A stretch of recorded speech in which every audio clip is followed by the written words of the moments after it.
Lake George Battlefield Moments, a production of Lake George Battlefield Park Alliance, preserving our area's incredible history.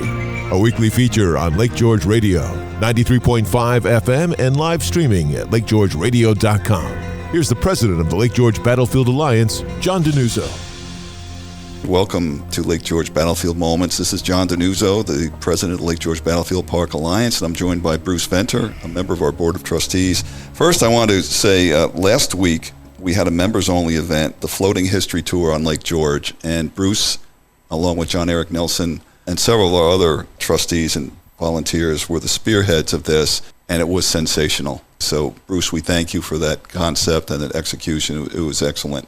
And today we're actually going to talk about a component of that tour, Abercrombie's notorious unsuccessful assault on what was then Fort Carillon, later Fort Ticonderoga, in July of 1758. Bruce, can you give us an overview of what the attempt was all about? Sure. 1757 was disastrous for the British because Montcalm came down the lake and he captured Fort William Henry and he burned it. It was a huge setback for the British. So in 1758, their strategy was a multi-prong approach to defeating the French. One segment of this prong would be General John Forbes going through Pennsylvania to capture Fort Duquesne, which became known as Fort Pitt after it was captured. Another expedition went towards Louisburg, which was a huge fortress up above Nova Scotia. That campaign would be successful, just like the capture of Fort Duquesne. The third prong had James Abercromby as the commander-in-chief, and he is going to take an expedition and head north on Lake George with the objective of capturing Fort Carillon, or as we know it today, Fort Ticonderoga. He puts together a force of about 17,000 men. It was divided between British Redcoats, Rogers Rangers, provincial troops, some sailors, and some other associated auxiliaries like bateaumen. In early July, he will sail north on Lake George and attempt to capture Fort Carillon. He is unsuccessful. He makes a frontal assault on the French lines, and he is totally defeated. He has almost 2,000 casualties in one day. He loses the second in command of his army, the Viscount George Howe, who was the actual strength of his army. He identified with the men, and once Lord Howe was killed early in the fighting, the army will just fall apart. But nevertheless, they'll make the attacks, they'll be defeated. The casualties in this battle were the greatest up until about the American Civil War. I've heard phrases such as the greatest flotilla in American military history. It was 5 miles long. To give a context of leaving from the head of Lake George, the south end of Lake George, going north, I mean, what would it have looked like to the casual observer? The whole lake would have been filled with boats, bateaus, which would have men in addition to supplies and equipment. They would have bateaus strapped together so they could carry their cannon, which they never used. I think it's about 900 boats that are going to be on the lake.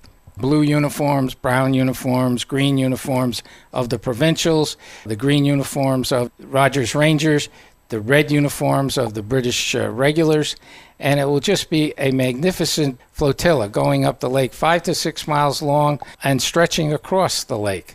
A scene never repeated again. So this was the pinnacle of British power in America, trying to capture Fort Carillon, and it was a disaster. What happened? I mean, the French were so dramatically outmanned by the British forces coming north. How did they beat back the British?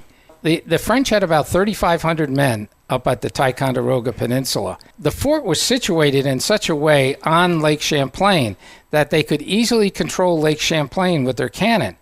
But the high ground beyond the fort would have made the fort subject to capitulation. And so what Montcalm did is he created breastworks for his army, and he put them on the high ground. And unfortunately, Abercrombie, some say he got bad information from his staff. He never brought his cannon to bear on the fort or on these breastworks. He just did frontal assaults. The men got tied up into abattis, which is like the 18th century equivalent of barbed wire, and they never were able to breach the walls of the fortifications except for the 42nd Highlanders, the Black Watch. They did get over the walls temporarily, but then were pushed back, and they had a staggering percentage of casualties. Maybe more than 50% of the Black Watch were killed and wounded at Ticonderoga. Another incredible win for Montcalm on the heels of 1757 taking and burning Fort William Henry. And just to wrap up on Abercrombie's Flotilla, we have a magnificent diorama in the Lake George Battlefield Park Visitor Center that depicts that.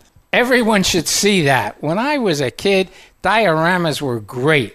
Everything now is technology. Go and look at the diorama and let your mind think about what happened that day, why it is so great to look at and visualize. Everyone should go and see that diorama. And if you're older like I am, it will bring you back to the days of your youth. If you have children with you, you can inspire them to think about a story without pushing a button. And by the way, John, there's a new book out called The Road to Ticonderoga, which is written by Michael Laramie, published by West Home Publishing Company, and it deals with the battle that we've just been talking about. So I would highly recommend it for people that want to know a little bit more about the battle. That's all it deals with at Fort Ticonderoga, is just this battle, 1758. Great. Thank you, Bruce. Our visitor center is open 5 days a week, Thursday, Friday, Saturday, Sunday, Monday, 10 in the morning till 4 in the afternoon. Our website is lakegeorgebattlefield.org. Lake George Battlefield Moments, a production of Lake George Battlefield Park Alliance, preserving our area's incredible history. A weekly feature on Lake George Radio, 93.5 FM, and live streaming at lakegeorgeradio.com. If you have any questions regarding Lake George Battlefield Moments, email info@lakegeorgebattlefield.org. And tune in every Saturday morning at 9:45 for Lake George Battlefield Moments.